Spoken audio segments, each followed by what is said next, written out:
Also, it looks like trying to deconstruct that walkway segment did not work.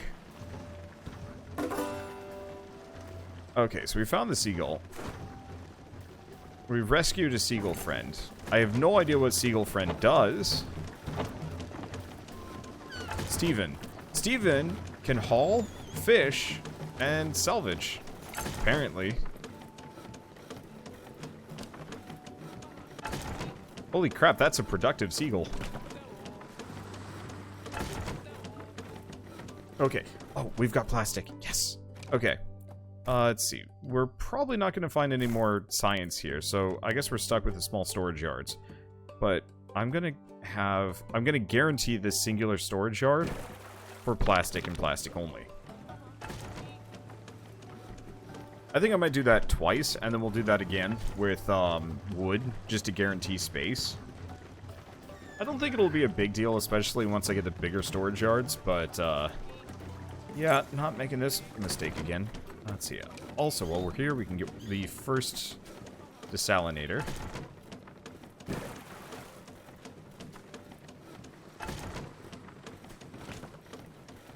I was worried the pet seagull was just going to eat all my food, but it doesn't, and that's awesome.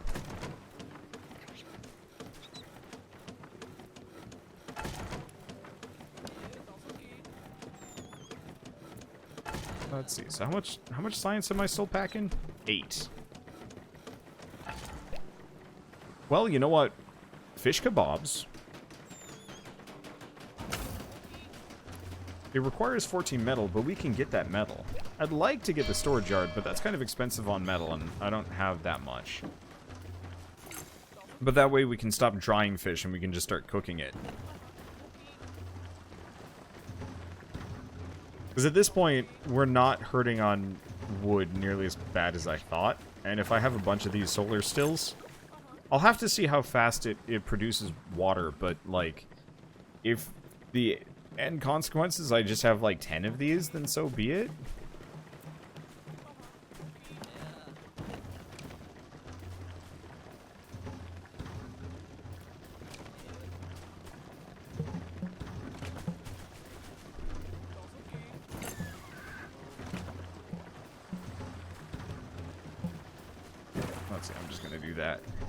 Costs me most of my plastic, but clears out space.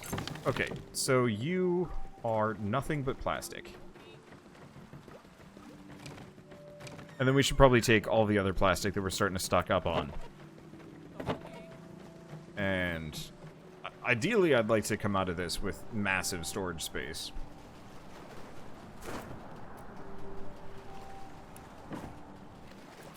Assuming I can. I've got a fair bit of fisheries going. Nobody's fishing right now, but that'll be okay. Let's see. So I guess in that case, we should start salvaging this.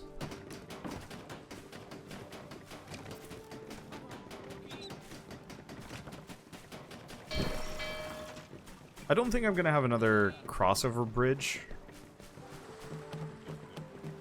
Maybe I could fit one right here, now that I've kind of jammed that down. Can I get this here? Yeah, because it wants to put it right there, but I can't. Because everything has bad sizes. Yeah, so I don't think I'm going to bother. I'll just wait.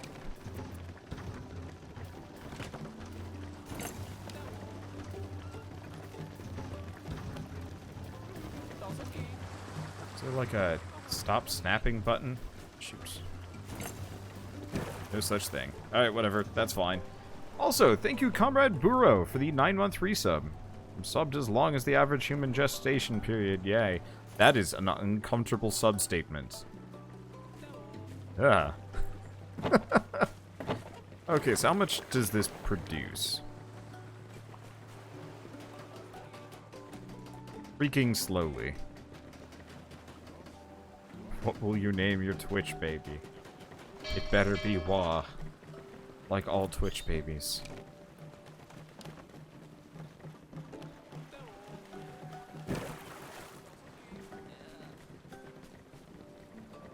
But it is named Fish. You know what? That's okay. Somebody named their cat after my dumb Fish joke. Like, I'm still kind of agog about that. I honestly was not expecting that to be a thing, but hey, it happened. Production limit reached. So we have an insane amount of firewood, but nobody's making water. But that's kind of okay. We got 24. It's the fish that I'm a little worried about. I mean, stacking up, so we should be okay. Let me take a look at my production limits. No, I have no production limits on fish. I should probably start cooking said fish. Ooh. So yeah, I need that metal scrap. Well, it's coming in, so... See, is this game worth the price? I have no idea what the price is, but I'm enjoying it. Like, as far as like, relaxing town builders go, this one is pretty good, actually.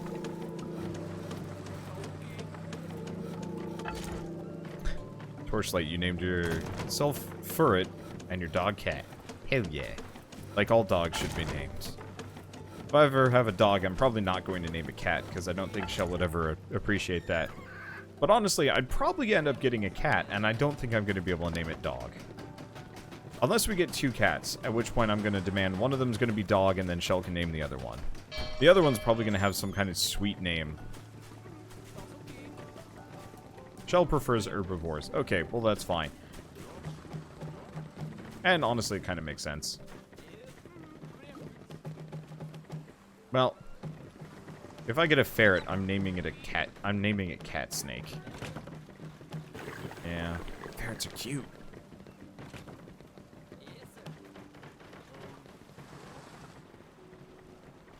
Okay.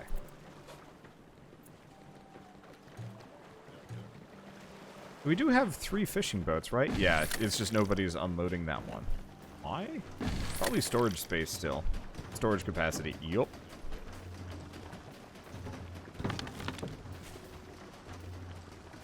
Wait, what? What do you mean storage capacity? Or that one's just up to capacity.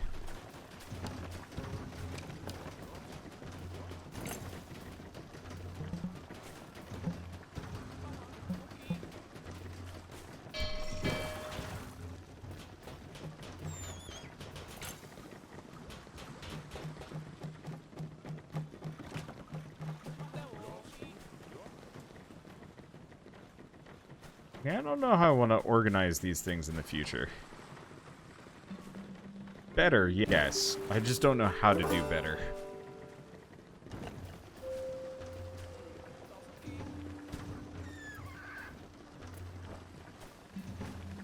Okay, so we're done with that, which means I can get one of these grills.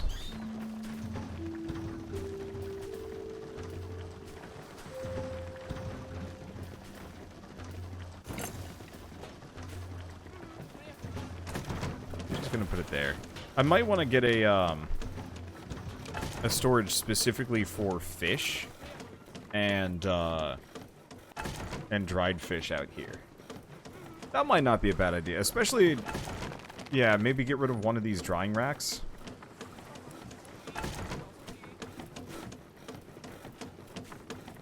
And then switch entirely over to cook fish. So we're actually running into food issues. Not too badly. Not yet. And honestly, hopefully, getting this fish kebabs going.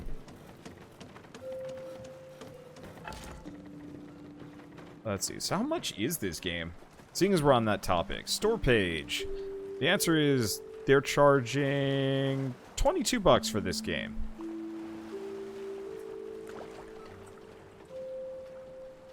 That's not bad. It's a little expensive for an early access product. But at the same time, I think it's... Yeah, so $32 for you, 26 Canadian. I'm mixed on that one. I think that's probably worth it, but it also depends on what is worth it to you.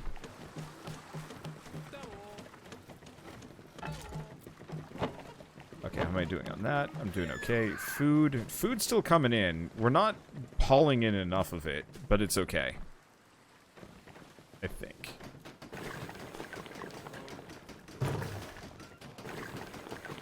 And these are generating water, but they're generating water very slowly. Still be worth it. Likely, we just need way more plastic. And yeah, I know the fish kebab provides twice as much food, which is why I want to work on it. It's just none of my people are working on it, but I don't even know. Anyway, I don't know. No matter what, once this game is done, unless they totally just drop development halfway through, like if this gets space-based DF9s, then it's probably not worth it.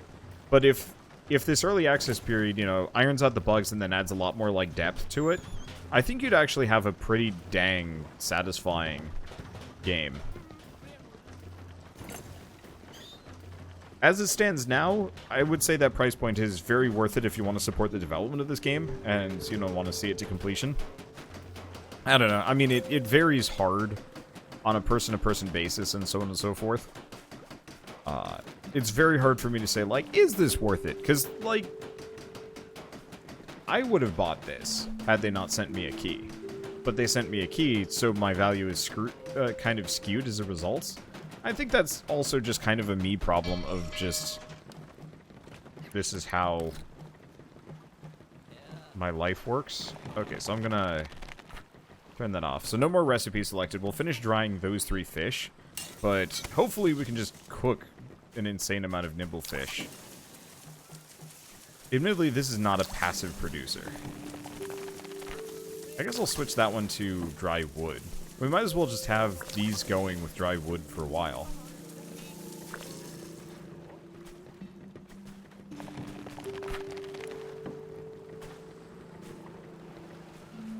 Because this on its own should be better. And if I'm going to be spending all that time on it, we might as well go nuts. That's why people buy codes in cheap places and sell them for more elsewhere. They shouldn't, though. That is so bad for the developers. Like, I understand that people want cheaper games, but if somebody, say, buys this game for $5 in Argentina and then resells it to somebody in the US for 15, sure, the person in the US got the cheaper version, but the developer is out, you know, upwards of $20, and that's rough. Usually it's not too big of a deal. Like, well, no, it is a big deal. Usually you don't see that happening to, like, the really small devs, which is kind of good. Let's see, do I want to do that? I could. If I could just stretch that across. Alternatively, I'm not gonna do any more of that. What I'm going to do is more solar sills while we're here. Get my water production up to ridiculous. And people have been reselling physical copies of games for quite a long time too, and that hasn't seemed to present too much of a problem. It's mixed. Game reselling, like, the GameStop reselling was actually a huge issue forever. It's just no one could do much about it because it's legal to resell physical media. The problem is, like, a lot of developers don't have that much of a,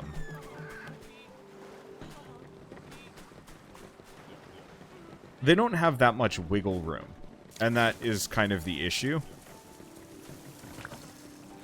Yeah, and the other thing is, devs need to pay for refunds out of their pocket. Yep. Yeah, for the credit card theft stuff, especially for G2A, that's a big problem. I'm gonna deconstruct. Does it deconstruct? Nope, can't deconstruct that one. So I guess I'm just stuck to it. It's fine.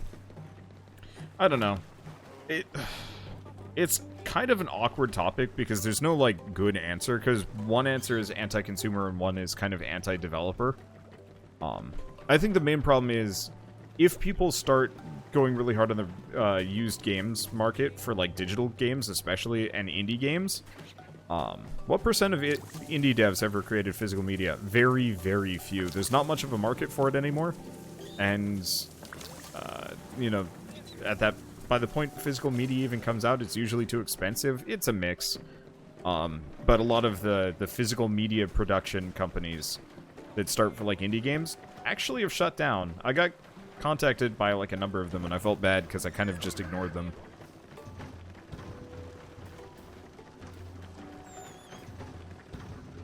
I wonder if I can deconstruct the sails. It looks like I can. Now, can I get more? No, it doesn't look like it. I thought there was like a higher tier version of it that I could get to, but doesn't look like it. But no, the problem is if we really start getting into like heavy games reselling again, chances are that's going to drive up the prices a lot, or a lot of developers are just going to start doing really heavy DLC stuff, which is kind of an issue. But like, I know most dev studios are barely capable of like turning a profit nowadays, which, like, admittedly, that is also an issue that should be kind of addressed. Like, it probably just means we have too many indie devs out there, because it's too accessible of a job. Anybody can do it. With anybody with a creative idea and a couple of brain cells can pretty much make, you know... Oh, that's how this works. That's actually really clever. I love that. But, you know... Anybody with a good idea, a couple of brain cells, and enough know-how to read, like, a Unity tutorial can make a game nowadays.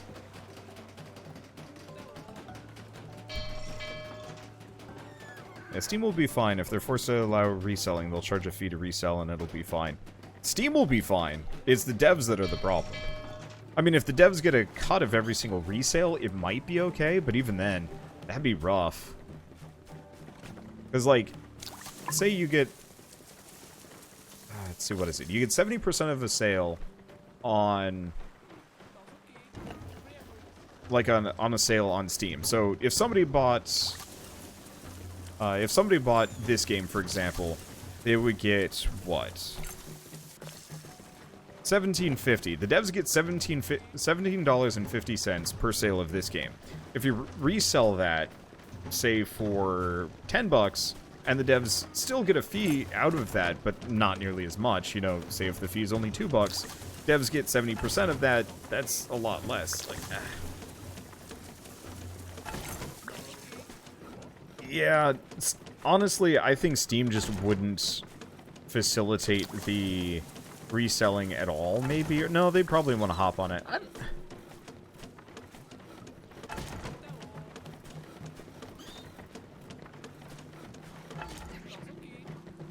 I don't know. I don't want to get on this topic too much, because the only way I see it happening is it pretty much kills a bunch of indie dev studios that just effectively can't afford it anymore. Yeah, I'm sorry, but, like, food is infinitely more important. Entertainment is good, but video games aren't the only way. Oh, no, I totally agree, but I think the argument there was just be like, you're gonna end up getting less games, period. Because if everybody starts reselling, unless it kind of... I mean, no matter what, it'll probably hit some kind of weird equilibrium, but chances are we're going to get a lot less games. They are dying. No, the indie boom is still going really hard. The problem is they're living and dying really, really fast. But if every studio, except for the really, really successful ones... I mean, like, what's a good example? Hand of Fate. The devs for Hand of Fate recently went under, which was actually a bit of a surprise. I thought they were doing fine. Let's see, we are not doing nearly as well on water as I was expecting I was. I should probably get out of here, because nobody's collecting anything. We're out of water. I guess let's quickly salvage this. Holy shit, yeah, I was not paying attention. I should have left ages ago.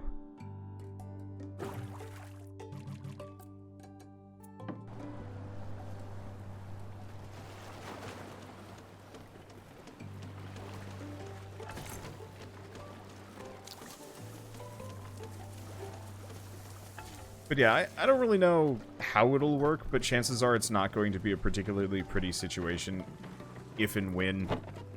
let's see. Oh god, yeah, I should have left a long time ago. At least the seaweed... We'll get the seaweed really quick. Indie studio lifespans are kind of one game, then disappear. Yeah, and that's a bit of a shame, because that really drives down the quality of indie game releases. Like, it's bad. I don't know.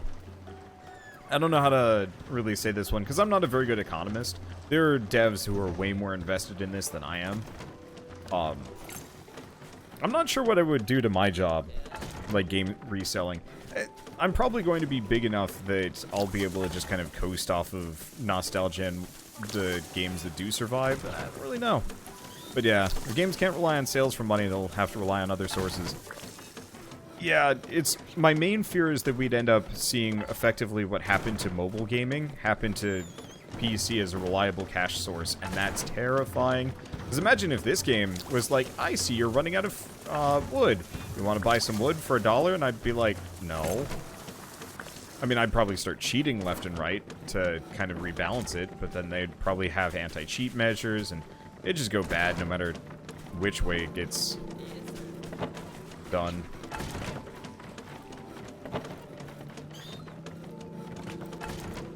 Okay, so we are almost entirely out of wood, which is terrible. Okay, so they're just gonna come back. We're gonna cancel this buoy. Remove marker.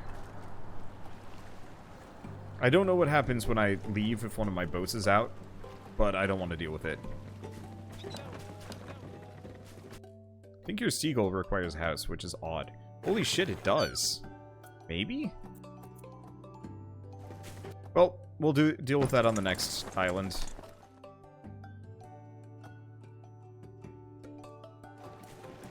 Open map. Okay, so where do we want to go?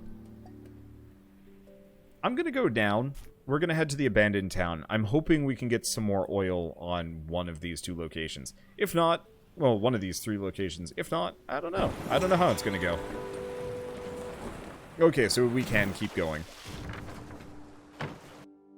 Okay, so immediately we gotta start going for fish balls. Luckily, it looks like we've got fish balls aplenty.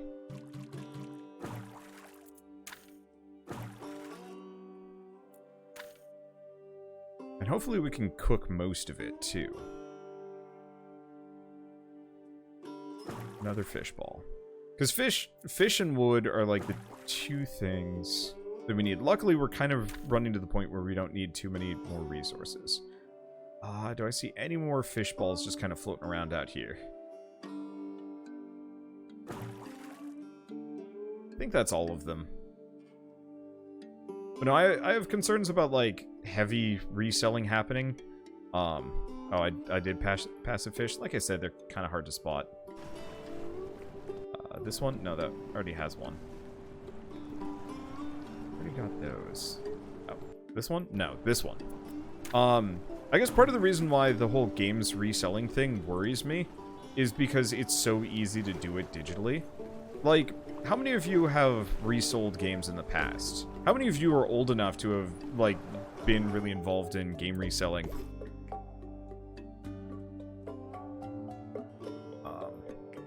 But yeah, you are right. I do need more. I do need a house for Gold Buddy. But yeah, for those of you that are old enough to remember, like, hefty game reselling, how often did you do it? Okay, you sold around 5 things at GameStop. What if you could... I mean, what's a good example? What's a game that you've played recently that you will probably never replay? Because I own 2,000 games. Like, my Steam library is worth tens of thousands of dollars at this point. And, like, yeah, for a number of those, if I hadn't been sent those for free, for example, if I hadn't been sent them for free, you know, and I was given the ability to resell them for $5-10, which would facilitate me buying more, and I could do it painlessly, I might actually just start, like, left and right reselling. And I realize this is kind of a... okay, so we want to go for these 2. First. Science first, figure everything else out later. We're probably going to need another... I'm just going to get another grill. And a storage spot here specifically for raw fish. Let's see. Yeah, you only own 25 games. So it might not be so bad for some of you. But yeah, I think it would wreck stuff like Humble Bundles. I don't think we'd ever see nearly the level of Steam sales that we'd ever have. In fact, yeah, I think that would actually reselling would first absolutely kill this any of the Steam summer, winter, whatever sales. Humble bundles would go away.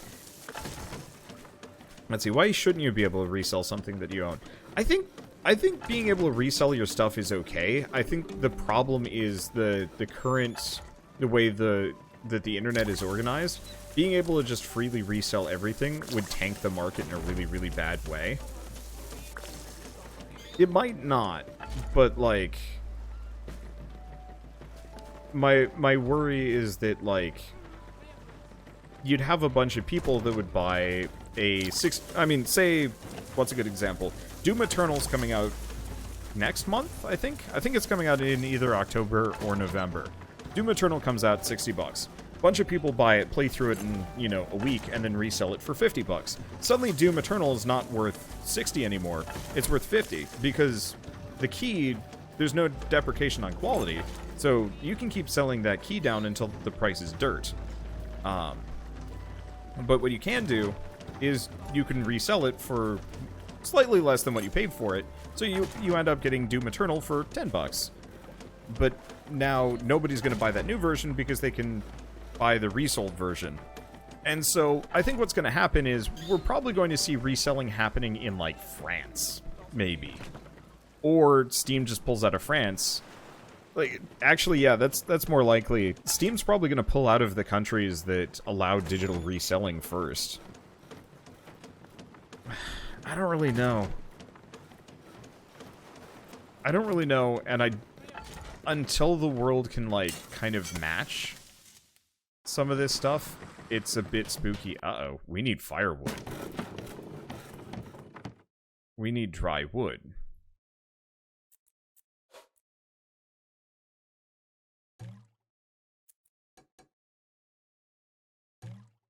I don't know what people are up to. I mean, we've got enough food to survive for a little bit. Assuming that people resell their games at an extremely cheaper price. I mean, it's just undercutting. No matter what, it's always a race to the bottom. I mean, have you ever seen video game economics? I guess an easy example of this is I used to play a lot of Guild Wars 2 when I was younger. When I was in college. And so I really liked playing the game. One of the things we did at the very beginning of the game, or one of the things that the game has available, are gems. You can buy gems with in-game cash. You're effectively buying and selling to other players. And so it was originally when the game came out, I think it was like 15 silver for 100 gems. And let's see. I want infinite that. Okay, good. We've got the wood coming. We just need more of this. What is your issue? Production limit reached. Oh, so we have firewood. Okay, good. I got spooked there for a second.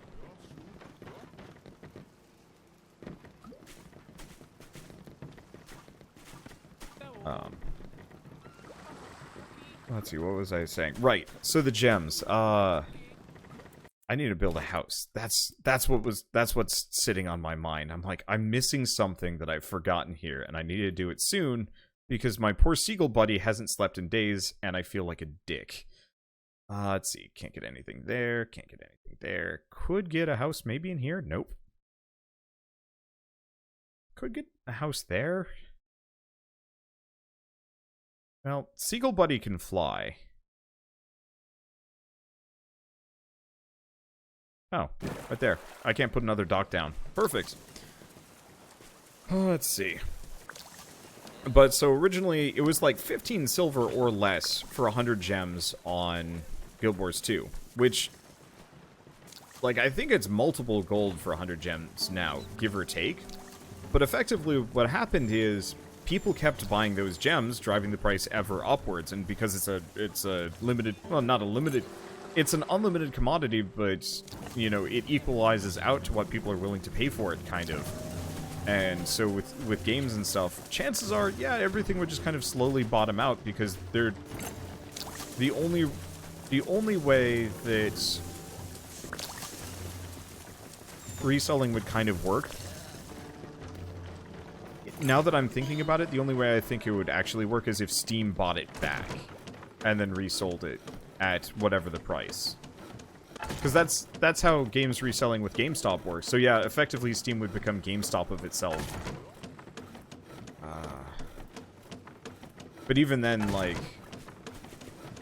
Yeah. But... Huh.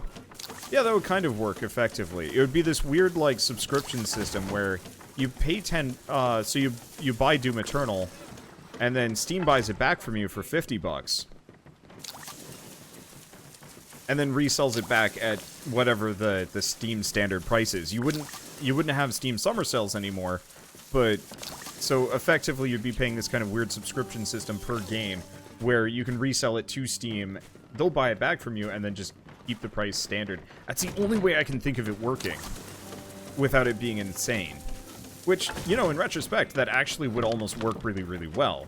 Steam would get the money, and a lot of people would be a lot more, like, brave about purchasing, and, yeah, it would be the equivalent of a subscription system. That's strange. Honestly, I don't know. I think part of it is we're not in this... What is it? No fuel. What do you mean no fuel? We have 80 fuel. It's because nobody's doing it. You know what? Well, actually our food situation's doing fine. It also means you don't have to find a buyer for the game, too. No, I could actually see that working as a really perfect system. Either we end up with a subscription model, like what Microsoft is pushing, or yeah, the storefronts just rebuy the game immediately, and they could set the price. And if they're the only one doing the rebuying, I'm not sure if that would actually work. I'm not even sure if that would be kosher. Logistically, that's the only thing I can think of, without kind of destroying the market. Huh. Because, yeah, it could even be split in tiers. So if you wanted to sell Flotsam back, Steam would only buy it for like $10.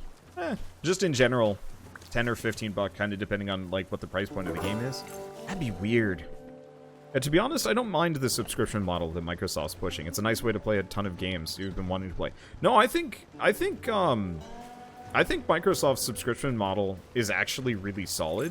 I've been a PS Plus subscriber for years. I'm so sorry I haven't been talking about Flotsam at all. It's not that the game doesn't interest me, it's just that, like, game kind of plays itself, and I'm just along for the ride. I just need to keep my mind in game enough to not, screw myself over.